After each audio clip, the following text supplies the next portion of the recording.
Um, Thank you. I nearly forgot to record myself. Good evening, ladies and gentlemen. Kukuletu Tawa is my name. I'm your host for this session of Amandla Omnoto.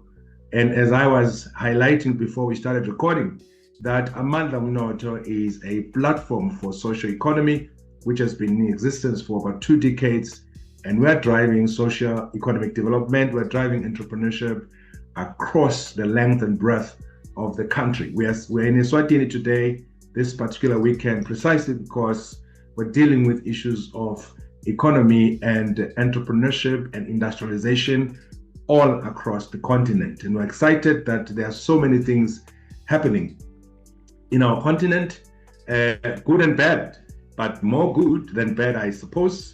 And these things are about pushing the frontiers of our beautiful continent to make sure that we truly become a great continent, and we are counted amongst the citizens of the globe as people that are really able to take responsibility and do what is necessary. I was saying we are just from running our beautiful 10th year anniversary of the Amandla Omnoto conference, and we had our conference dubbed Ruranomics, which is going to be what is a permanent feature going forward, because we shall be focusing mostly on rural economic development. As you know, that South Africa is largely rural, and that economy is really very much untapped, and there is a lot that still needs to be done therein. Without any much waste of time, I just want to welcome one and all, and others are going to be joining as we move right along. We have close to 40 people now, but I'm sure by the time we finish, we'll be having so many more, because our sessions are recorded. As you know, they are found on Amandla Omnoto TV on our YouTube channel. So today it's a very special feature because it's a Saturday feature. We normally have these features on Sunday, and we are going to have one tomorrow, a very, very vibrant one as well. I know a couple of our speakers would join today just to make sure that they listen in to prepare themselves very well for what shall be going down tomorrow. Ladies and gentlemen, we are talking Spaza shops. Like I've just been saying on the WhatsApp groups, it's just not about Spaza shops. It is an economy in its own right, which is so huge. It's estimated at over 200 billion rand. And you know very well what's happening in our country, South Africa, where a lot of activism on the ground is happening because of illegal immigrants and illegal immigration issues, which is what I'm happy that Africa is beginning to talk, to reset this continent in terms of doing the right things, even though others may have different feelings about it. But it is the right of South Africans to demonstrate where they see that justice is not being done for them. And that's my view, at least, ladies and gentlemen. And I believe that there's a lot of changes that we're seeing happening on the front of economy, especially in this particular sector. Like any country, and I've been privileged to travel over 50 countries globally, and I've seen that countries run based on their laws, and they will put aside certain sections or sectors of business at a lower rung just to make sure that they accommodate your locals, so to speak. But South Africa, as you know, it's been a free-for-all and open economy to an extent where sometimes locals have felt very, very much stressed up and stressed out, because sometimes big industry hasn't been playing a ball, and so is authorities of local municipalities, etc. But this is just to give you a preview overall in terms of what is happening in South Africa, and therefore this particular session today of Spaza shops, which we know that it's been previously owned by people in Malokshini, Makaya, and many of us is khulisiwe ama-Spaza shops, whether ogogo bethu bedayisa utshwala, iqatha, bedayisa noma iluphi uhlobo lwezinto in their small little corners. But now big malls, they exist in our communities, and Spaza shops, they're clouded out, and therefore people find themselves so frustrated generally in South Africa. But today I'm happy that we've got people who are experts in the field, and people who are working for government, and people who are coming from the private sector, and people who are really here to help us seize these opportunities and assist that how do you really get in, because a gap has been opened and literally people have been crying and saying, where are we going to buy? Because certain people that have been occupying this space have been selling us breads. You really would hear such things. And this is very interesting, I think, because this is a session which is meant to really assist you and position you accordingly in terms of how do you, as a Spaza shop owner, as a person with interest in this sector, and as a person who really wants to see yourself participate or other people participate kule sector, ungena kanjani wena, usizakala kanjani, nehambeli zethu namhlanje.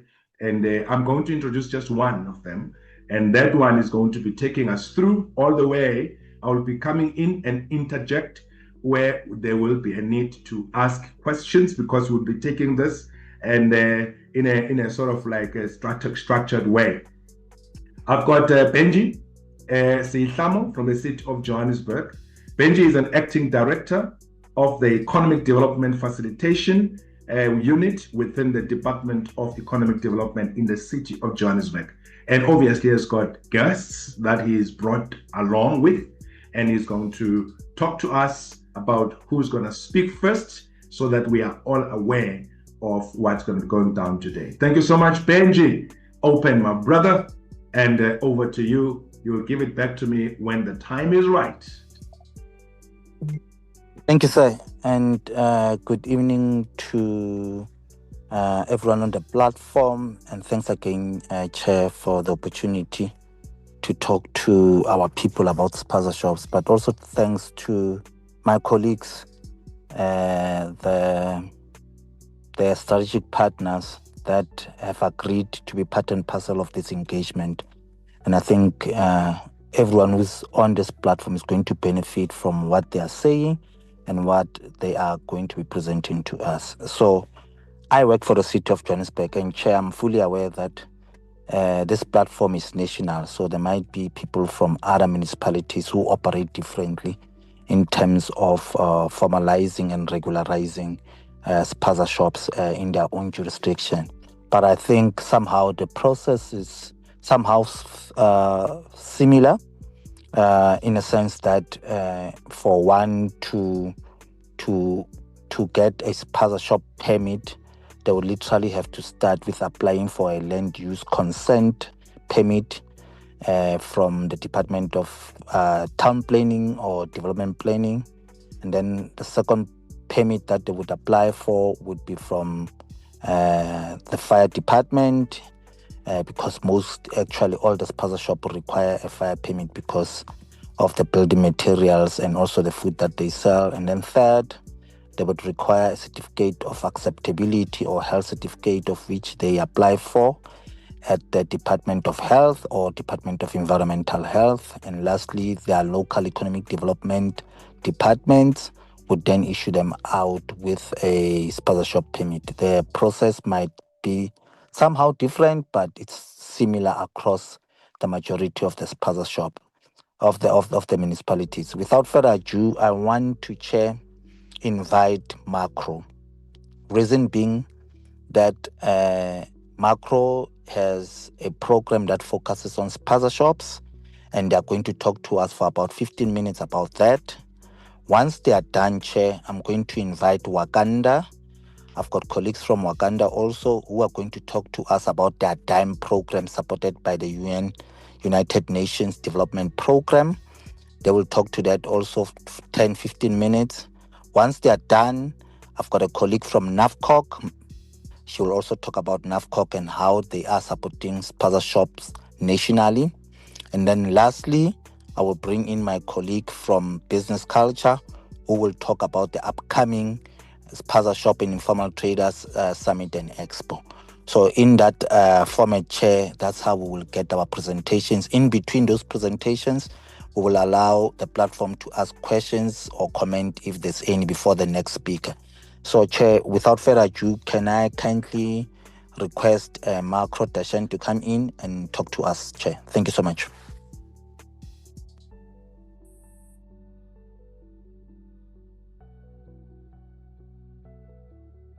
Yes, Deshaun, can you just unmute yourself? You've got the liberty to do that.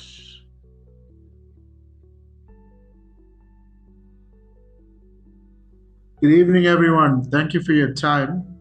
I just want to check whether you guys can see my screen. I'm just putting in the presentation mode.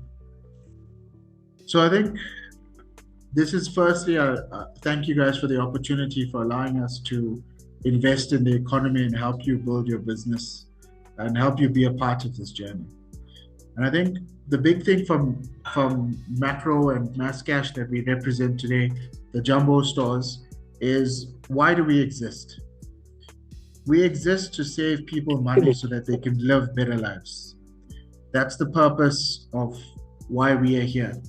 And as a business, I thought about a slogan or something that probably would make more sense and something that would hit home. And it's simple as this. We want you to buy from us so you can win at your shop. We want you to build businesses that will be around for generations to come. A lot of you are very important and pivotal to the economy, and you're very important and pivotal to ensuring that there's food on people's tables. You are pillars of the community yourself. So on this call, as much as I can't see your faces, you guys are the real champions. And all we are here to do is give you some help so that you can continue to go and conquer. Now, I want to start by saying there's some stuff that we offer. And the most important thing that we offer is products at great prices that can be delivered to your door or picked up depending on your availability. You know, if you were to look at us and look at what do we have to offer, you guys can still see it, right? Seems to have gone off. So if you look at what we have to offer, sorry, it just seems to have gone off. We started off by offering you guys the ability to firstly get stock from us that is safe. And I think that's a very, very important part. As we see the increase of fake stock in the market, as we see the increase of safe stock in the market, as we see the increase of stock that is short dated in the market, what we stand for as a business is a business that does not play in that space. We give you the stock that you need that is safe for you to sell to your customers. You know, it's very hard to run a business when you're not sure what the price of the product is going to be tomorrow. It's very hard to run a business when you're not sure what products to have. And the beauty of buying from us is, number one, we give you prices that are set for you.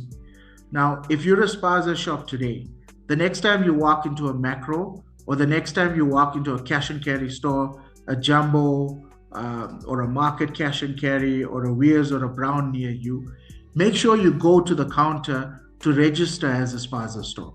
Because by registering as a Spaza store, you unlock certain benefits that are unique to you. By registering as a Spaza store, you get tailor-made messages that tells you when a product is available, when a product is cheaper. It tells you what the fast-moving lines are. This is the beauty of being part of the program. We're not just a retailer that sits here and wants you to just buy from us without giving you support. We're a retailer that wants to see you grow. That is the purpose why we exist. And I think number one is about the products that you get from us. You'll get a huge range of products. There's products for every price point. But I want to highlight to you about our pricing. We try and give you the best possible pricing every day so that you don't have this issue of paying a lot of money one day and then it becoming too cheap and then you're not sure what to sell at. The next thing I want to talk about is our financing options. And we know this becomes a bit of a contentious point because in some cases, you may not always have the money and you may not qualify for the bank accounts that happen and you may not have the necessarily documentation. We have other partners in our business that you can plug in with to help you grow your business. This exists. Come into our store and talk to someone about building your business. The next thing I want to talk to you guys about is the Econo brand. And this is something I'm extremely proud of. The Econo brand allows you to purchase products from us that speaks to the community by providing quality goods at a lower price. Now, in particular on the Econo brand, I want to talk about the washing powder that we've just launched. We've launched the Econo washing powder that is probably one of the best hand washing powder in the market today. When you wash it, I guarantee you the foam will come. I guarantee you it will get rid of the stains. What we offer you is products like that are not as expensive as the market leaders. But these products allow you as an individual to buy them and give it to your community and allow them to try products that are affordable. In the times of the month where money needs to be stretched, this is where the Econo brand comes in to help you essentially get more value for money. The next thing I wanna actually talk to you guys about is the winning formula. We want you to come to our stores, get a part of our program so that you can buy better, so you can sell at sharper prices, and you can sell more and grow your shop. And that's the 4-step solution. Number one, when you sign up, remember I spoke about this earlier.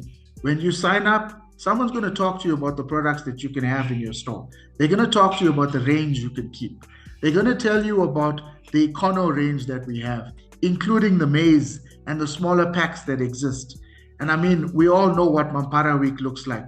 And when you get to Mampara Week, you're going to need that small 1 kg because that's what gets the guys through. And this is why we need you to come to our stores and have a chat to the guys about the product range. In terms of getting a sharper price and pricing sharper, we also can talk to you guys about what price you should be selling at. And I think that's very important. A lot of times we buy products and we're not sure, should the switch can be 12 Rand? Should the switch can be 10 Rand? And that's where we want to talk to you guys about what price should you be selling at so that you can help your customer come back to your store because they believe that you're cheaper and you're price competitive. And then ultimately, we want you to sell more. By you following the first 2 steps, you're going to end up selling more because customers are going to believe in the quality that you have.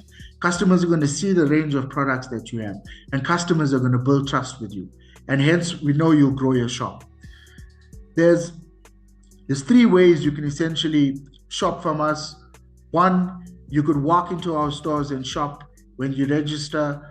The second way is you can order remotely by calling into our stores and placing your orders. And thirdly, over a certain amount, we offer free delivery in a 30K radius. But you can also phone, have your stock ready for you. You walk into the store and you pick it up. And I think a lot of you in this space love to walk into the store. Maybe you're old school like me. I can't do this online shopping thing. I'm not an online shopping person. I like to walk the shelf. I like to go to the store. What you can do is you can walk into our stores, and remember that if you're a Spaza shop owner and you've registered, you get special benefits for being a Spaza shop.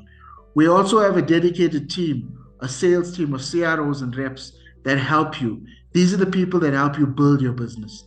They can talk to you about the range. They can talk to you about how often you should be ordering stock. They can talk to you about what stock you should keep. And I think in this space, the most important part, and I cannot stress this the most, make sure you're getting stock that is safe. Make sure you're getting stock that is help building the community. Guys, it is our responsibility to ensure that our children get stock that is safe for them.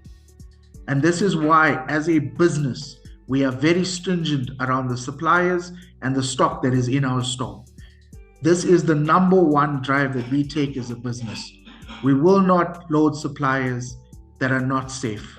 Our products go through stringent testing to ensure that when we sell a product from our store, it is safe for our community. And that is one of the biggest messages that I want to land today. The next thing I want to talk about is our banner family. And I call it a family because the aim of the MassMart banner program is to help Spaza shops like yourself grow. And we have a Spaza particular banner family that is called the Big 11. This is essentially our food stores. And what the Big 11 looks like, it's a program that we have set out where we help businesses like yourself grow by asking you to become a part of our family. We come out, we help you paint your store. We come out, we help you brand your store. We design a leaflet for you. Again, we tell you what products you should be selling, and we help you with extra revenue. A lot of you today sell airtime. A lot of you today sell prepaid electricity. A lot of you today probably have 3 or 4 different devices where someone taps a card. We help you streamline this. We help you bring on suppliers that could help you generate more revenue. Ultimately, our aim as a business is to help you grow. So finally, let's grow together. Come and join our family. Come and become a part of this journey so that we can grow together. Because with our better prices, our wider range, our delivery to your door, we can help support you and we can help you win. So you can visit us at any of our Mass Cash or Makro stores. Make sure that you register your business and open a business account with us so you can buy, you can sell more, and you can grow. Thank you so much.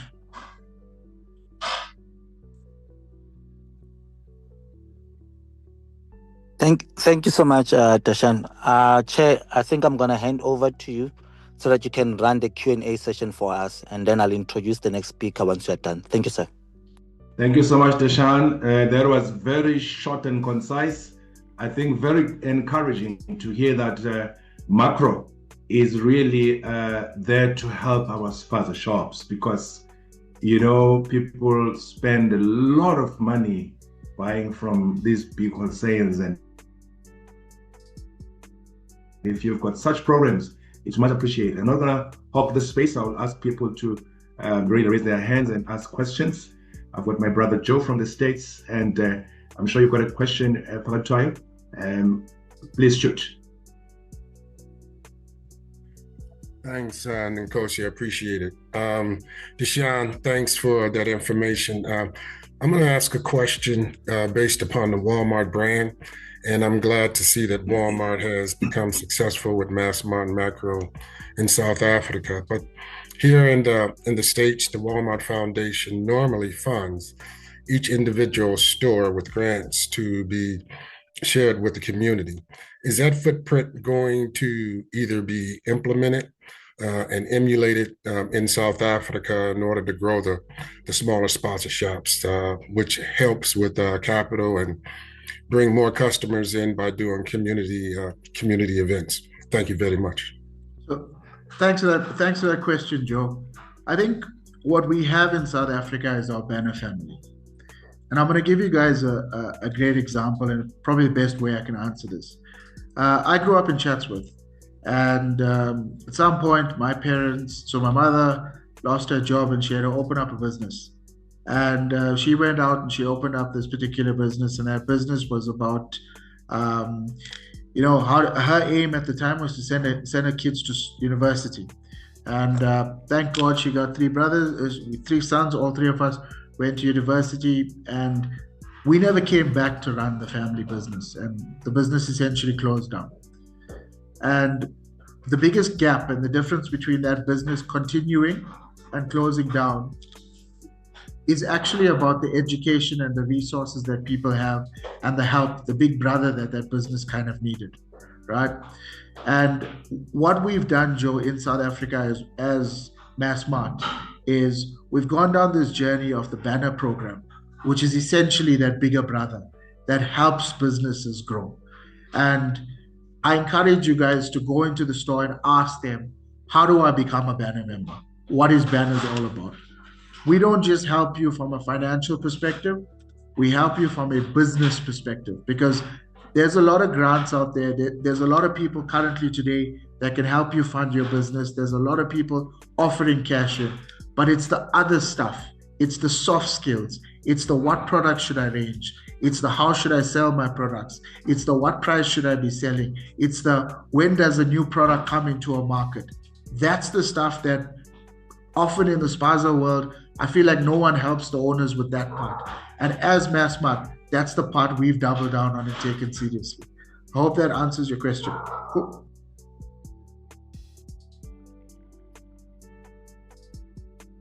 Yes, it's well answered. Joe is saying thumbs up, Dishon. Two more questions before we move to the next speaker. Ngibingelele Mzansi Ucaba nabo bonke abaholi balama presentation. Ladies and gentlemen, thank you very much, Dishan. I just wanted to check on your program if maybe we've got a group of people that have organized themselves under a hall or some place. Is it possible for you guys to come and do this nice presentation? Thank you so much. So we've currently been in conversations a lot with Benji on the call and Mr. Tulas as well, and we are working with them to come through to the events that they have. And I encourage you guys to attend the events, because at the events we are there to present and we're there to give you more information about the programs that we're running and about the help that we can possibly give as well. And we will be there at the expo as well, I'm told. Yeah. That's fine. I think that's going to be covered fully there. Last more question before we move into our next SK Mbata. MT, unmute. Yes, sir. I hope you can hear me. Loud and clear. Yes, I would like to know from the gentleman there, as Makro is heading to this initiative, I would like to know how are they positioned to support the local producers. I see that one of the Spaza shop, which my question is based on that most of the Spaza shops will complain that they are selling, or whether it's rotten food or unqualified food that can kill people. So I would like to know now, how are they positioned to support local producers, whether is it in food products or any other products? That's my question. Thank you.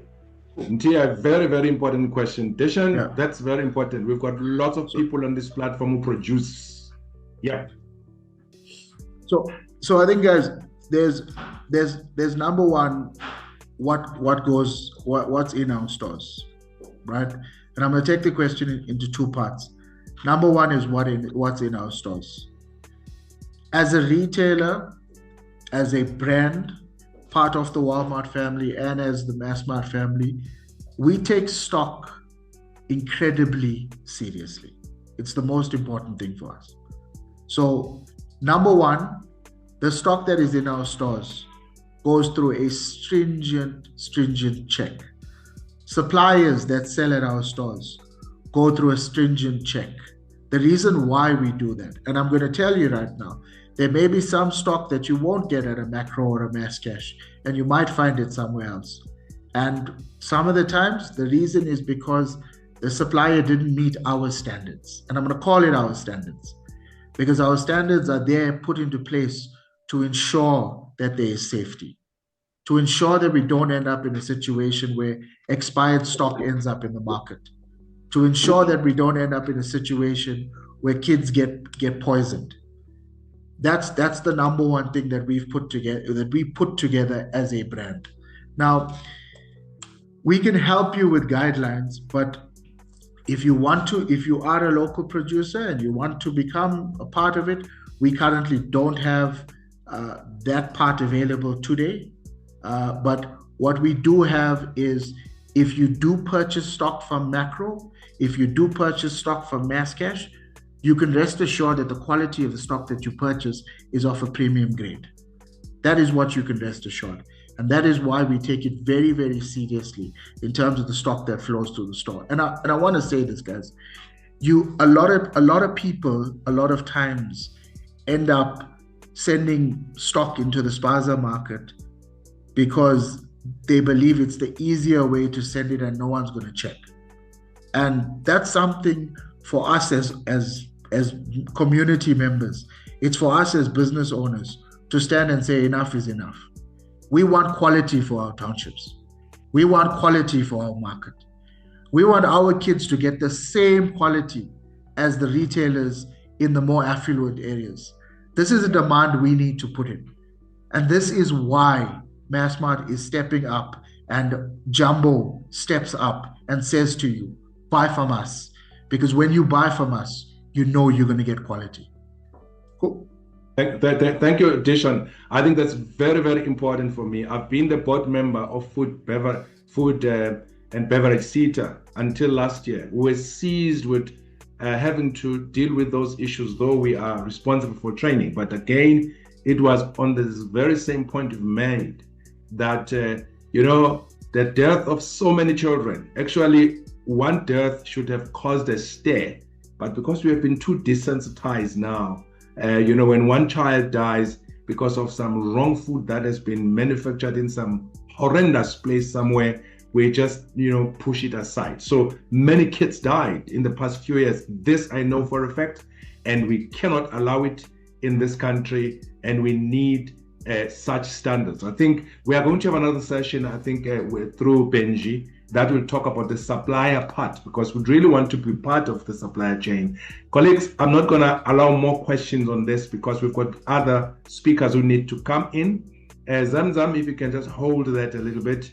Darshan, I'm sure is not going anywhere until we are done. And our colleague, Benji, will tell us how to get hold of them. So hang 10 about that. And Benji, over to you. Thank you, sir. And thanks to Deshan and the colleagues for the question and answer session. I think there are opportunities there in terms of the supply chain processes and how Makro might even start a program, but this is a longer view discussion in terms of how do we get in those local suppliers or manufacturers. But I think we can still have conversations about those. Our next speaker, it's from Wakanda. I think it might be Miles or Josephine. They will confirm, Chair, but they are going to be talking to us about United Nations Development Program, which they had initiated with the city of Johannesburg and a number of municipalities across Gauteng. It's called DIME. They'll explain what it intends to do, but I will give a brief background in terms of that platform, that it intends to be not a replacement, but to assist and augment health inspections in your Spaza shops. So they'll be talking to that. But also I would like for them, if they've got enough time, to also talk about Qualisa, which is another program that they do as an organization. And there might be opportunities there for our people. Thank you, sir. Thank you, Mr. Benji. Good evening. It's Josephine here. I'll be presenting.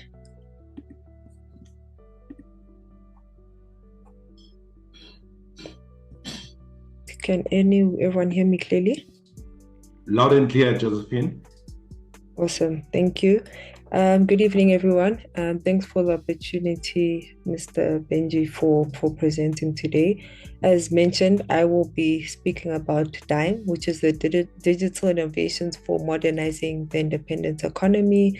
It's a project that's powered by the United Nations Development Program, implemented by Wakanda and supported by the city of Johannesburg. I think there was a good segue into this, speaking on the national crisis that we have, and I think that we still have in terms of children who died from eating the food in the Spaza shops. In 2024, 23 children had lost their lives, and the speaker before me mentioned that many people were not outraged by it. People kind of forgot about it and continued with their lives. But what we did is we did not continue with our lives. We realized that this was a major problem.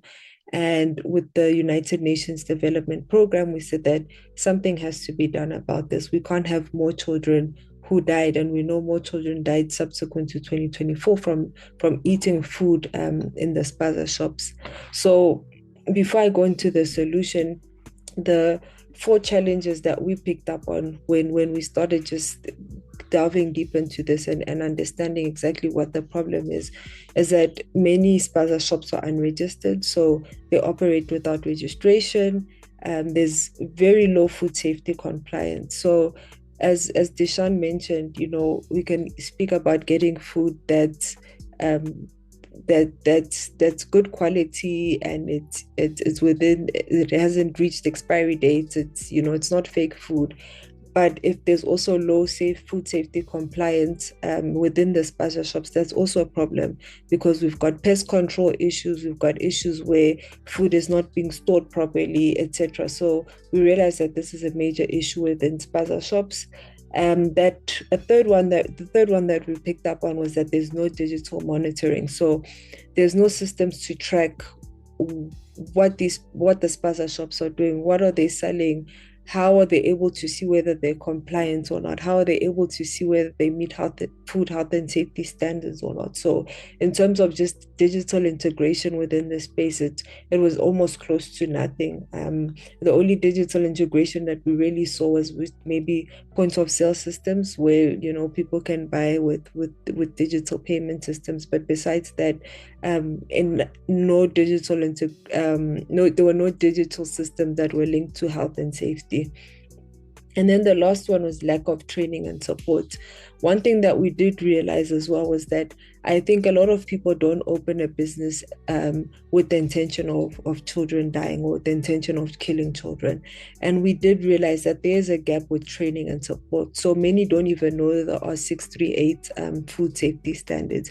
Many don't know how to deal with food health and safety within their Spaza shop. So there is really a big lack of training and support within the space. So that's how DIME came in. As I mentioned, it's powered by the United Nations Development Program of South Africa, and as Wakanda, we implemented the project, the pilot, from June of last year to May of this year. And we had 4 main pillars that we were looking at with DIME. The first one was obviously empowering the Spaza shop, so equipping shop owners with digital tools, training and resources to assist with obviously the health and safety compliance, but beyond that, just improving the operations and growing their businesses. The second was enhancing food safety, so providing compliance through digital inspections and real-time monitoring. I'll take you through how that was done later on. And then strengthening local government. We worked really well with the City of Johannesburg in this project. I think there were great supports with this project.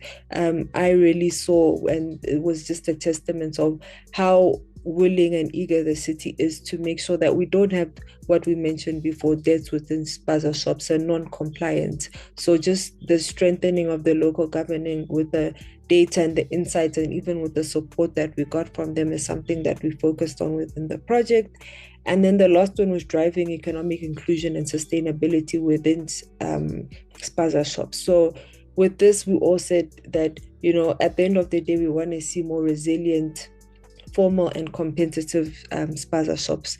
And I think with what we achieved throughout the pilot of the program and what we're going on to now, I think we are seeing that light at the end of the tunnel.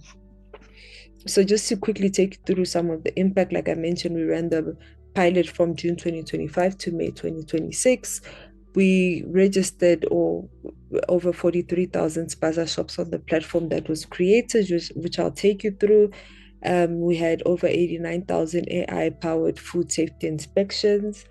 We also employed over 75 youth ambassadors across the townships that we worked with, and it was actually over 15 townships across Gauteng through the project. So to take you to the exciting part, how did we make all of that impact happen, and how was it made possible? It was through a platform that was created specifically for DIME called Spaza Misa.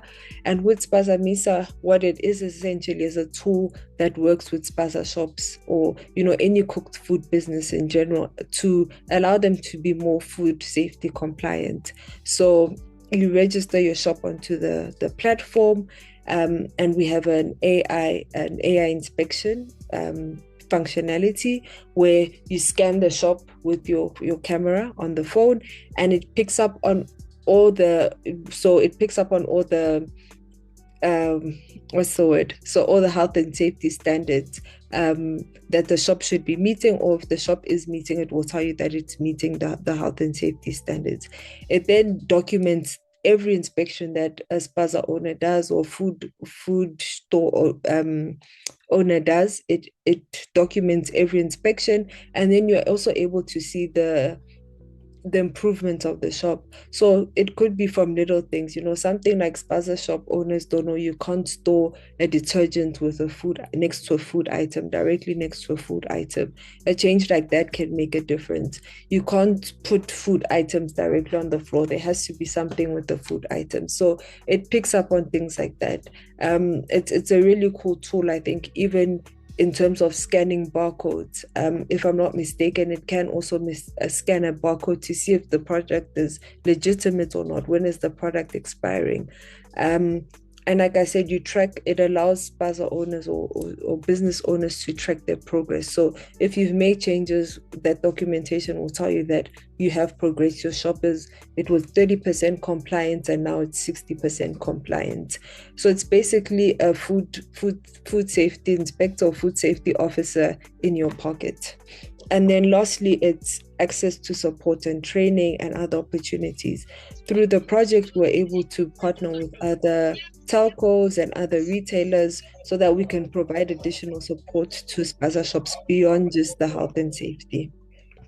So this is just a quick overview of how the platform looks. Like I mentioned, there's a dashboard so you can see your compliance programs. There's points that link with the retailer that we're working with. It allows the business owners to start do the inspections. They can earn rewards, and essentially then also having this track record as a business to show that you are working towards compliance and you are improving your business helps with additional things. I can imagine, Dishan, something like this, if a business owner comes with, documentation or records of what they've done, it also assists you to understand the business, where they are, where they've been, and how you can also further support them in your programs. Again, this is just a bit of how the platform looks. So there's a lot more, and just in the interest of times, I've missed out quite a lot, but there is so many tools and features for businesses, just like I said, in your pocket for you to improve your business and to become more health and safety compliant. This is just an image of, like I mentioned earlier, we had ambassadors, so youth ambassadors in across over 15 townships in Gauteng. So this was when the youth ambassadors were assisting with onboarding the Spaza shops and training them on how to use the platform. Again, this is how the AI inspection works. So you switch on your camera and essentially go around the Spaza shop, and it inspects the Spaza shop and picks up on any health and safety issues that you may have within the Spaza shop. I'll quickly play this video. So like I mentioned, the live analysis, if you can see on the screen, it will say food storage on the floor. So that's a critical issue. You can't have food on the floor. Cluttered work area. The area appears to be cluttered, which can hinder cleaning and lead to potential contamination. It tells you, like, if you're doing something good, so proper use of containers, food items are stored in containers, which is good practice. So you can see that this inspection is done. The camera is going around the store and it's just inspecting where the store is doing good and where it needs to potentially improve in terms of health and safety compliance.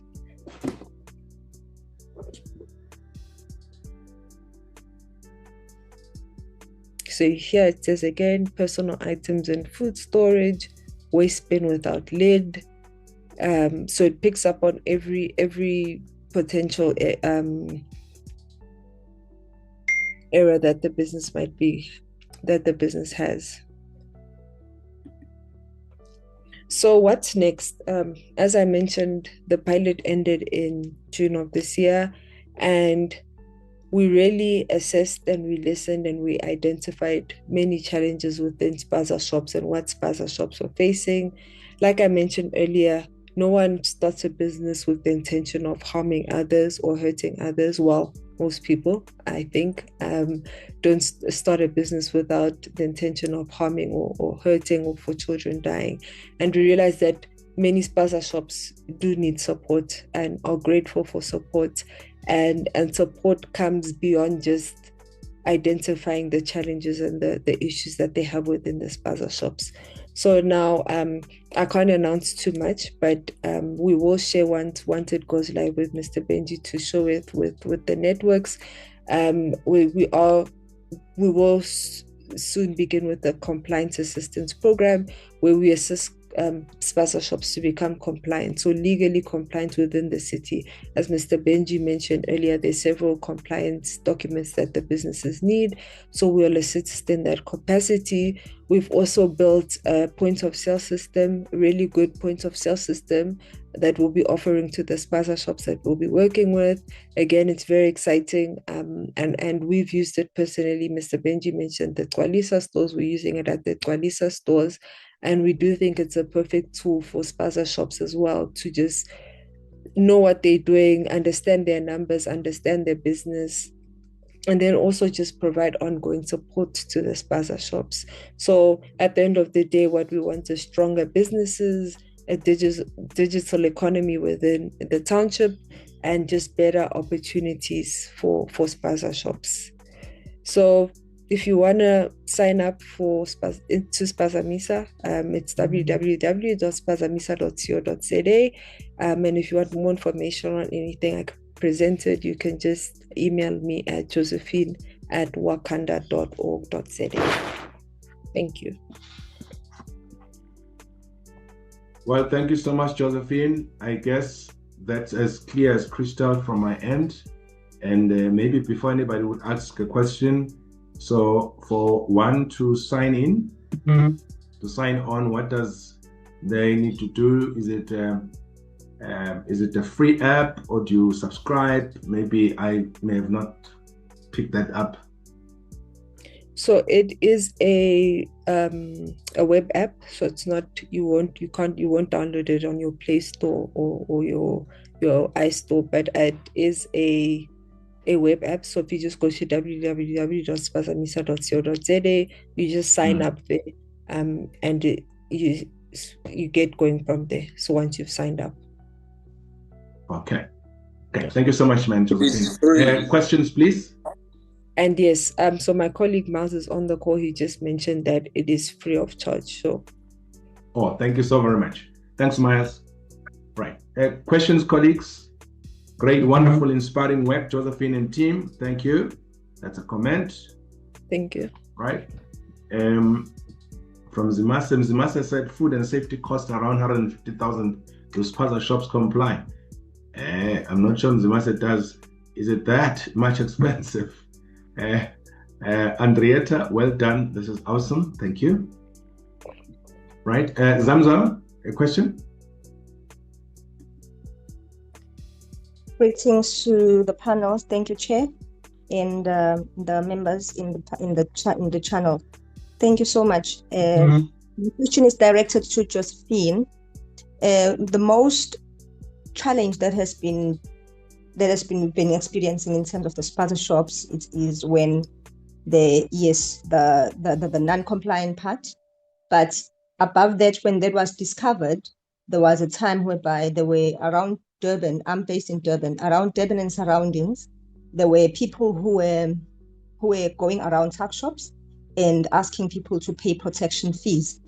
So, depending on that, then it then became a bit difficult to eliminate people who were not selling things that were according to the standard.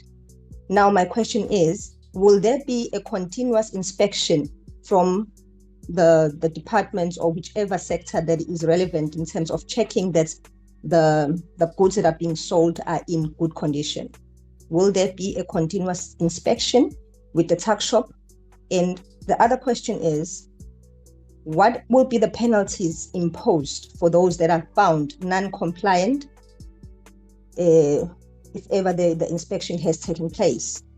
And the last question is, what are the measures to eliminate bribery whenever the inspector goes on the tuck shop and find out that the tuck shop is not according to the standard and they don't accept bribes? Thank you.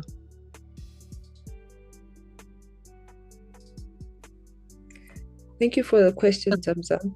Mr. Benji, can I direct those questions to Yes, ma'am. Yes, ma'am. Yeah, Yes, thank ma'am. you. No, thank you so much, Zamzam. So, you are from eThekwini, but I think, as I've said earlier, the legislative process is similar across the municipalities. So, what we do as the City of Johannesburg is continuous inspections under a program called LETT, Law Enforcement Task Teams, that happens every week. And it is now institutionalized in the City of Johannesburg, where we bring in your JMPD, your sister departments, development planning, environmental health, and also fire to inspect the Spaza shops. But also there are high impact inspections that we do with the political leadership, your executive mayor and MMCs, where we then also bring in the Department of Home Affairs to be able to assist us with targeted Spaza shops that would have been flagged by members of the community or the ward councillors in terms of the legitimacy of the non-nationals that are operating those Spaza shops. If a Spaza shop is found wanting, let's say it's a local Spaza shop, what you would issue, it's a warning, and that warning is called Section 56, where you issue them with a warning to rectify whichever issues that as the municipality would have flagged, and you would give them a certain period of time to rectify those issues. And if they don't, during your second inspection that you come in, then you can then prohibit trade and officially close that municipality. That is allowed in terms of municipal bylaws, where you do that. There's a process of ensuring that those who do not follow municipal bylaws are dealt with without fear or favor. So the City of Johannesburg has that process that is legislated, that they undertake normally to address the issues that you have raised. I hope eThekwini is doing similar work in terms of this space.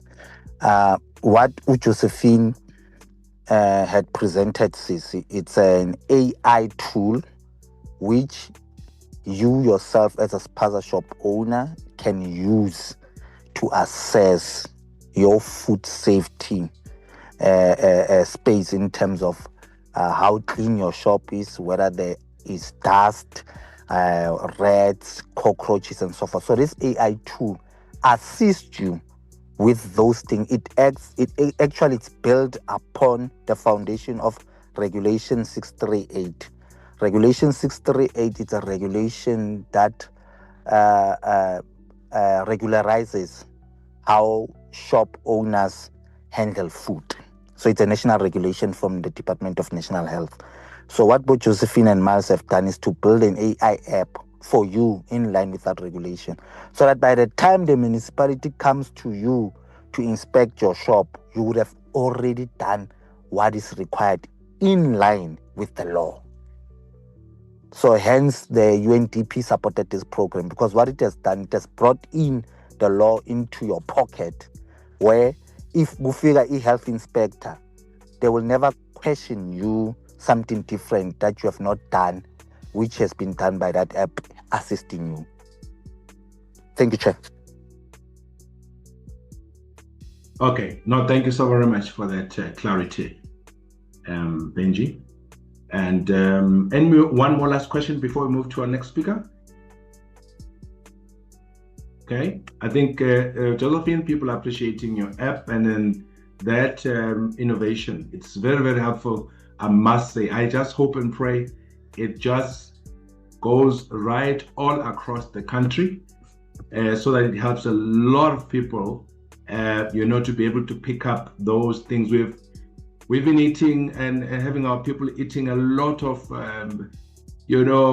non-compliant food, water just from the toilet somewhere, and cockroaches sometimes moving over people's food and being sold, and people sleeping in the place where food is being sold, which is so much untoward and not legal. So we hope that your app is going to really, truly assist a great deal. Truly appreciate you. Over to you, Benji, for the next speaker. Thank you, Chair. There's a question, Chair, on the chat box about whether this platform is Spaza is for Gauteng Spaza shop only. No, it's not. And I think Miles and Josephine can confirm that.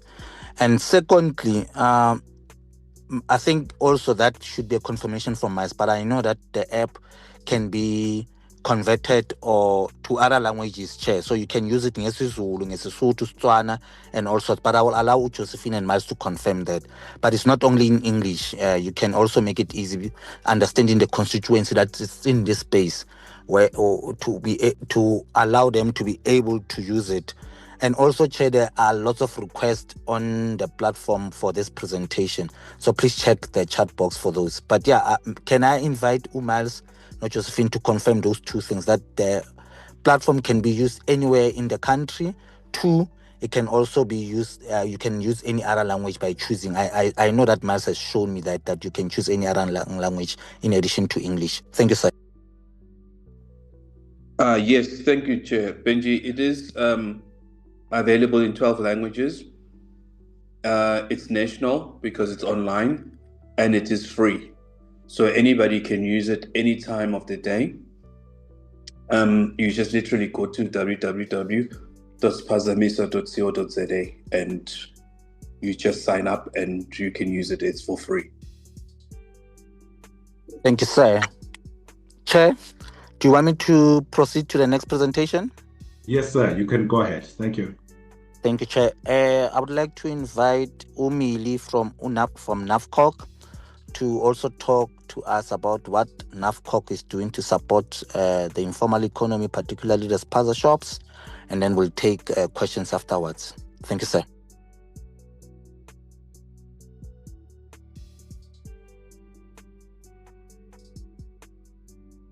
Just trying.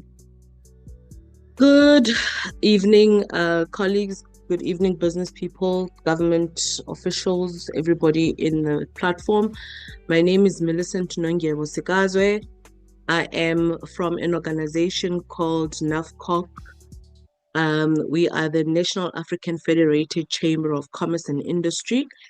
Our sector that is affiliated with NAFCOC is called NAFCOC Retail Chamber. I'm the Secretary General for that particular sector. When we realized, just to give you a little bit of a short history, but I'm very sure that everyone here in the platform has heard of NAFCOC, and that NAFCOC is divided into different sectors, and one of them being retail. When the retail chamber started, it was because obviously there was a need because NAFCOC is based on what the retailers, your Maponyas, your Motswenyanis, that's where the history comes from. So majority of us in the sector are retailers, and some of us are the old general dealer owners.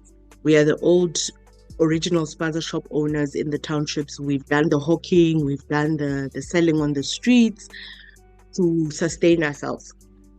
So with the advent of your foreign national shops, we realized that because the economy is getting away from us, meaning the township economy is getting away from us, we thought that we should come up with a product, or rather a franchise model that will basically concentrate on taking back the township economy in terms of where retail sector is concerned. And we decided to call it Vuga Retail Network, which is connecting retail and creating growth in the retail sector. Some of the challenges, I wonder if you can see the actual presentation, if you can just confirm that for me. Yes, it's clear. Okay. What we looked at the formal and informal retailers, the lack of buying power, which is what most of these illegal foreign nationals have. They've got a sort of like a supply chain where one of them will own big bulk wholesaler, or they'll go and negotiate with your FMCGs, and they're able to support each other and have 10 different shops in one street or the other in our township. So we thought, obviously the challenge with us as South Africans is that we don't have a buying power. We've got limited access to affordable stock, which I think everybody here is aware of. And then there is the infrastructure problem. You can have the Makros, you can have the Shield, you can have the Tiger brands, you can have the trade ports of the world. But if we as a community in our townships don't have our own bulk buying, number one, space to actually store the actual stock, then we obviously are going to run into the same sort of supply chain problem as well. So we then thought, because we are fragmented in terms of supply chains, there's high transport costs in terms of delivery, and then obviously the foreign dominance and the unused South African retail institutions, and no data, no training, no brand systems. We then came up with Ivuga Retail Network. Now, what we've done as NAFCOC Retail Chambers, that we've been asking our members to say in different provinces. Remember now, NAFCOC is a chamber movement that is in existence in 9 provinces. So is NAFCOC Retail Chamber as well. NAFCOC as a chamber has got branches all over. So we then asked members of NAFCOC to say, you need to form either cooperatives or you form consortiums. You put together money so that you can buy stock collectively, right?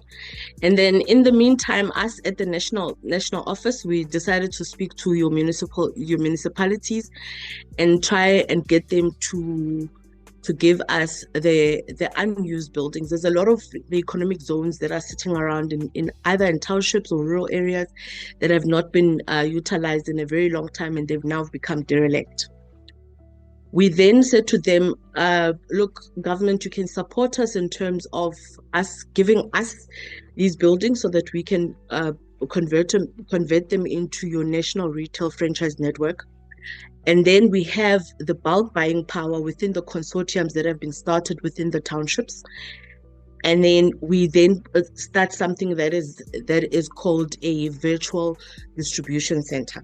This is now when you become a NAFCOC member. And then we said, in that doing, we will also look at capacity building. We'll look at support for Spaza shops with stock and training.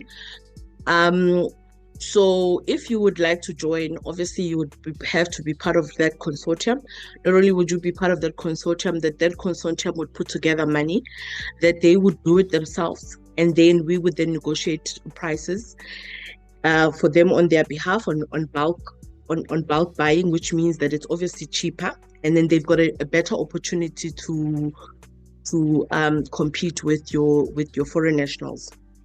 Now in KZN, we have Tradeport, which we've already been speaking to, and I'm glad Makro is on this platform, because here in Gauteng would like to speak to Makro.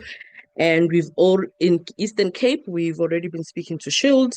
And then here in Johannesburg, again in Gauteng, we've been speaking to Tiger Brands. Of course, none of these FMCGs have got all the stock capacity to have all the sort of products that are needed in the township. Particularly, there's certain products that you would find at Makro that you would not find at Tiger Brands, or you'd not be able to find at Tradeport. So basically what we then do, let's say you are a cooperative that you've decided to come together, we would then come to you, we give you the franchise model. All you pay is for your franchise branding fees, right, which you would come in and brand your franchise. Would also give you obviously your bulk buying, sorry, I'm on the wrong slide, discounts. And then we look at the professional branding store, which will obviously be under the Vuga Retail Network. And then we obviously would also negotiate your reliable supply chain. Yeah, that's basically it. And then I heard somebody asking earlier if Makro would take on producers or people with their own brands. So we've come up with a program. Let's say, for instance, you're a manufacturer of toilet paper, or you're a manufacturer of your tomato sauce, your mustard, or anything else that you might be manufacturing, and obviously it meets the South African Bureau of Standards in terms of food safety and all of that, and you've got the right certificates. Would then also use your products, would obviously negotiate with you in terms of products, and they can be distributed nationwide. So basically basically that is it. And if you are interested in joining the brand, we are still looking for a company that will bring us the point of sale system. I hear Wakanda has got something of that sort. So it is the beginning of this project. So we're urging anybody who's available and who needs to be in the program or who is ready to convert their Spaza shop into a Vuga retail brand. We are willing to do that. We do work with WNR-CETA for the training on food safety. So that's one of the things that we would offer. Thank you very much. No, thanks, Millie, for the presentation. I had two, action points in terms of future engagements. You've requested an engagement with Makro. I'm hoping that Deshan has noted that, and also one with Wakanda. So I hope the colleagues have noted those. But Chair, without hogging the mic, can I allow you to then run a session for us, a Q&A session for us? Thank you, sir.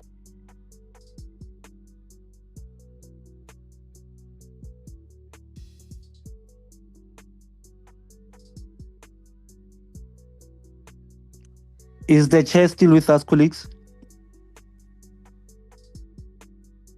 Yes, you can. Yeah. Thank you so much. I don't know if there's any other sort of like a question there.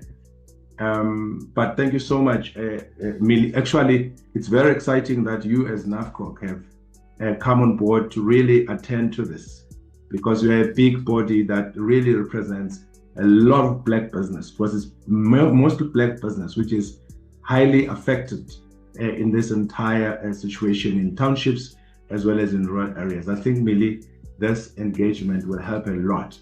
Probably you can even tell us how do people become members of NAFCOC. I know NAFCOC, and so it's very important that we work like that. Chair? Yes, sir.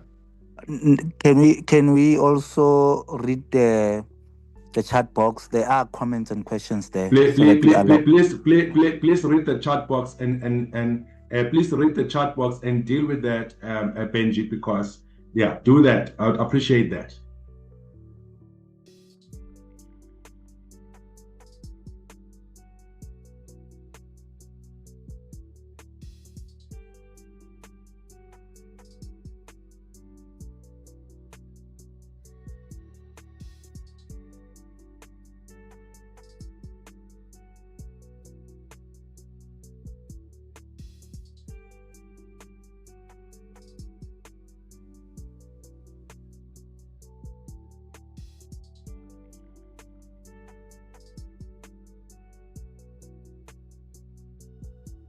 I think I've read some of them. How can we get hold of Vuga, if I may, Chair? I've actually already put my details in the chat box, and I like your economies of scale intervention. I'm sorry, Benji, I'm just reading it quickly. Business owners to buy in bulk, get discount, and thus be able to increase the profit margins. Okay. Okay, someone is asking, what are your requirements for agro-processing companies to supply your network? LJ Mzimase, all you have to do is be compliant in terms of the requirements in your sector. For instance, if you meet the requirements within the agro-processing sector, and then you've got the right certificates or authorizations, then we can supply to all our retailers nationwide. So it's not just here in Gauteng, but it's also looking at all the provinces as well. So we've got provincial offices, like I mentioned before. So we would then negotiate with you in terms of the supply and how much you would supply it to us for. Then we would then buy it directly from you. So it's not going to sit in a shelf somewhere and then you wait until it gets sold. So we'd collectively buy it through the bulk buying system from you and then spread it out. on our database at this point, we have your toilet paper suppliers, your condiment suppliers, but it doesn't limit you to just being one type of supplier. I mean, there can be 10 toilet paper suppliers, there can be 100 toilet paper suppliers. It's the bulk buying that we're looking at and the collective buying power, whichever FMCG organization that we will be working with. Thank you. I hope I've answered all the. And somebody's asked how much is the subscription to join NAFCOC as a chamber, as a member, is 500 Rand a year annually. And if you are a Spaza shop, in terms of conversion, you would then pay 1,500 Rand. Obviously, this excludes your branding outside. Obviously, would have to come in and evaluate just how big your branding would be and how much it would cost. But I can give you, if you just drop me an email, or let me also put in my telephone number, so that you can give me a call or send me a WhatsApp, and then I can then send you the forms with all the relevant requirements that you might need. Thank you. That's very great. Benji. Thank you. Yeah, thank you so much. And Non-Gebo, truly appreciate you. Right. So there's a lot of people obviously would sort of like request for the presentation to be shared. Please, you've got Millie's email address. And Benji, in the interest of time, I think we are moving to the last one now. Yeah, it's the last one, and it's not going to be long. Can I kindly request a business culture, Mr. Thulasizwe Mchunu, to now talk to us, Chair, about the upcoming Summit and Expo that we are going to be hosting at the Soweto UJ campus on the 17th and 18th of September 2026. Thulas? No, thank you so much. Thank you so much, Mr. Benji. Sanbona colleagues, I hope you are doing well. I'm just going to quickly share my screen.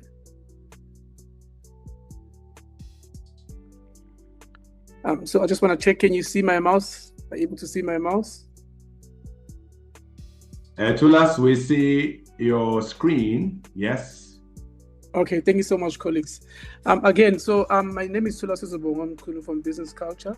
So Business Culture, in partnership with the City of Johannesburg, we are hosting our Gauteng Spaza Shop and informal Trader Summit and Expo, which is taking place at the UJ in Imbizo Hall on the 17th to the 18th September this year. So last year we launched our program, which took place at the Orlando East Communal Hall on the 19th of September, where we had quite a number of exhibitors from your CGSO, from your NCC, from your Reserve Bank, all the way to FNB. So we had quite a number of exhibitors where we allow stakeholders to be able to engage. And further, we also had panel discussion where all our stakeholders were able then to present some of the services that they offer. And then with your Q&A, that allows all the stakeholders to be able to engage with both private sector and the government in terms of the issues and opportunities within the Spaza shop and informal traders. And then in the process of that, we didn't only just host the event, we went through a number of activations and workshops where we went to your Soweto, we went to your Soshanguva. What was the purpose of this is that by the time we get to the main event, stakeholders are quite familiar what is it that we have to offer. Obviously, we are offering a platform so that all stakeholders are able to engage and exchange. And then these are some of the stakeholders that we had last year. Like I did mention, we had your Ultron, we had your FNB, we partnered with your Josie FM, your NCC, and also we had stakeholders from the small business, including NYTA and also the NEF. And then who's Business Culture? So Business Culture is an SMME program that assists in your compliance, innovation, and business opportunities. So we host this program to assist locals to be able to engage with both private sector and the government. And obviously, what is the purpose of this project is that let's create an event that allows all the stakeholders to come under one roof, where we share opportunities and we also share some of our success stories.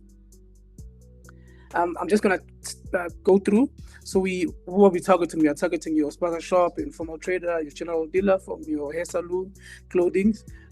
Obviously, we're creating a platform for them to be able to engage with the big players within the industry. And then how our event is then broken down is that we have your panel discussion, which I mentioned earlier. We have your workshop activations, your master classes, where we further engage with stakeholders. And then we have your networking session and also exhibitions. And we also want to take it further to allow stakeholders who are running on competitions that they can come in and allow small businesses and Spaza shop and formal traders to be able then to come and present, whether it's through pitch and also competitions that can be shared.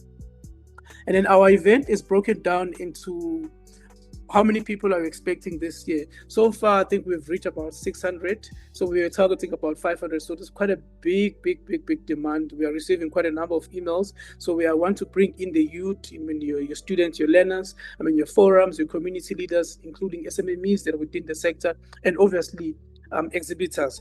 We already partnered with quite a few media houses, and then in the process of us doing these initiatives, we also create employment. So you get your marshals that are going to be assisting us, from your security. So from this year's event, we are looking at about the minimum of 500 all the way going to 1,000 in terms of the capacity of the stakeholders that we're going to host. And then our panel discussion is broken down into 2 sessions. So we have the event that's taking place on Thursday and then on Friday also. So the first day, we're going to be looking at your compliance, we're looking at your regulations, we're looking at your tax compliance, your food safety, quite a number. And then innovation is that what type of tools are there to assist some of these small businesses and Spaza shop owners, your manufacturing, your advertising, your business banking, and also your barcoding. And then on the second day, we are looking at your business growth, access to market, your packaging, waste management, distribution, wholesale, also promoting your gas tourism, awareness and activation. And then lastly, which is obviously funding. How do we then assist these SMMEs to be then prepared to be able to access funding? And then this is how our event is then actually broken down. So we got the event is taking place at the UJ. So our capacity there, we are looking at about a minimum of, I think the venue can take up to about 2,000. So we can host about all the way from 20 to 50 exhibitors on the day of the event. So we're looking quite a number of exhibitors that are going to come through and showcase some of the activities that they're going to be promoting. And then in the process of us doing these events, there's quite a good economic spin-off. I'm talking about your data collection. So far, we've registered since last year, we are going to 3,000 businesses, Spaza shops. And in the process of us doing these events is that we also create skills developments, because we also absorb locals in terms of your job opportunities that are going to be assisting us with your marshals, your security. And then we also bring in SMMEs. We are talking about your catering, we are talking about your security, we are talking about your infrastructure, we're talking about setup of the event. So the event has quite a good economic spin-off, which we are looking. Last year, I think we managed to raise about 400 of cash and also value of the event. And then this year, obviously, we are scaling up. We have the CC of Joburg, so meaning the event is going bigger. We're looking at about 1.5 to 3 million. So the economic spin-off of the event is quite good, because it's not only us hosting the event, but we also create employment in the process. So meaning that we are contributing so much in terms of job creation. So I'm just gonna close off it's going to take you through what you're expecting. So these are some of our exhibitors that we are going to be expecting in the process. Like I did mention earlier, panel discussion, these are some of the topics that we're having. And then as from Monday, we are going to be embarking in another social media campaign. We are also preparing for the radio interviews, some television interviews, where stakeholders then are going to be unpacking what to expect on the day of the event. And with the numbers of partners that we have, then takes our event into the next level, because on the day of the event, we're going to have the City of Joburg, which is going to be doing the live streaming of the event. We're also bringing in Salga, that's also going to be doing live streaming of the event, together with your VETS community radio station, which is going to be doing your radio coverage. So meaning that as soon as stakeholders are able to present, we're also going to give them a platform to come to the radio then and express and also present some of the opportunities that are available throughout the event. So but if you are a Spaza shop, owner, you want to attend the event, you can visit our website, which is Business Culture. We are available. We can share the presentation, Business Culture. And also, and then more than anything, we are looking forward to host the public, private sector, exhibitors, and thank you so much, colleagues. Thank you so much, Mngcingwane. I think that was straight to the point, very clear, and it's good that you are presenting, having this conference to really look into how you can help Spaza shops. This is so much of a need right across the country at this hour, at this time, to make sure that people are well positioned to fill this gap. And as we said when we started off, that you're talking about over 200 billion rand of an industry. And the entire value chain is really, really very much humongous as well. And it's very exciting that people are really wanting to engage here. Let's take questions for Mngcingwane if anybody wants to know something. Just 1 minute. There was just one point that I forgot to mention. Apologies, colleagues. Our intention is to take this program national. So since we're starting here in Gauteng, we're hoping that we're going to be going to other provinces. We already done Cape Town last month with Altron FinTech, and we're also going to be taking it to Eastern Cape. So there's quite a lot of demand, and so we are hoping that by the right partners, then we're going to be able to take this program across the board. Thank you so much. Okay, thank you. I think we'll talk to Benji for all of you, because we are a platform that is open to partnerships with people like yourselves to make sure that we advance this economic engagement right across the country. So if there's anybody else who has got a question or a comment, before I hand over to Benji, regarding this quick short presentation by Mngcingwane. I think you have spoken ever so clearly, is it possible to share all presentations in the group? Yes, we'll try and get all the presentations. I see that you have shared your emails. I'm sure my speakers have taken some of your email addresses. Benji, over to you before I come to close. No, thank you, sir. Mine is going to be short. I just want to thank the partners that really entertained the request to come and present to this platform.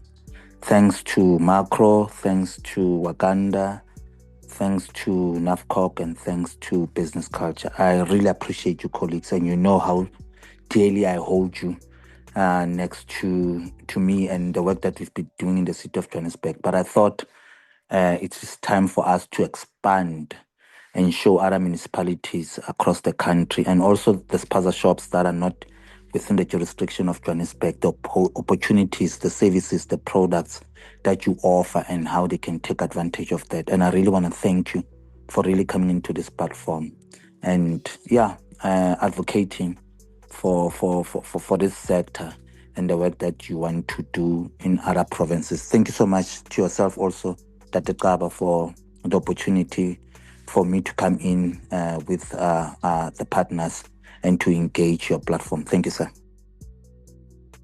Thank you so much, Benji, and truly appreciate you, my brother. Even next time, I think we're gonna keep on engaging, and especially to your guests and your speakers, because it's over the weekend. I know we have taken some time from their family schedules. Apologies on our behalf to your families, but this just shows the commitment that you have to helping and uplifting our people. As I close, colleagues, I just want to thank all of you. Tomorrow we've got a session. It's going to be short, 45 minutes. Our Sunday usual session. We couldn't have this session tomorrow because Benji is attending classes, so he asked that we have it today, and we had to honor that, seeing that he's so interested in really helping all of us on this particular platform. It's about the finance tomorrow. I do know that people have got lots of interest in investments. I don't want to say something about RNK right now. Some people are bleeding, and many other scams and things that are going all around in our country. And by the way, the gambling that is costing us over 1.6 trillion rand and many other things that are happening in our country. It is saddening to see people really sinking because they want to know how to invest and invest properly. And I just want to encourage you that you come tomorrow and listen to one of our credible partners teaching and guiding you where to invest, where your money is going to be safe, instead of being thrown down the tubes like it's happening lately. And if you want to be part of Amandla Umnoto, you go to ruralchamber.africa and register there as a free member or as a paid up member. Minimum of about 480 something rands per annum, a membership at the base level and upwards. You just see everything clearly laid out for you. We are going to be pushing many of our programs going forward.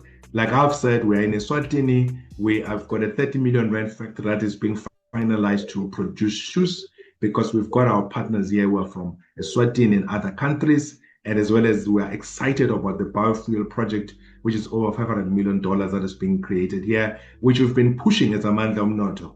And back home, we've got so many programs, especially after our resoundingly successful conference called Ruranomics, where you saw people really showcasing their beautiful ventures. And especially during the night of the awards ceremony, you would realize and understand that we actually gave so many people great awards, and they're really inspiring them, and because we're inspired by them. And thank you so much for those people that are now participating in ensuring that we grow those business ventures like Chikinos. As you know, it's a venture we are so excited about, and we are busy behind the scenes. Like I said, somebody saying, let me repeat, it's a ruralchamber.africa. If you want to be a member, just go in there, free membership as well as paid membership. And then we'll be talking more about it tomorrow so that we can unpack further as to what's going to be happening in that particular platform. Asibonga kakhulu, may you please have a great evening, and thank you so much for coming through tonight, and God bless you. Thank you, sir. Likewise to everyone. Shap, shap.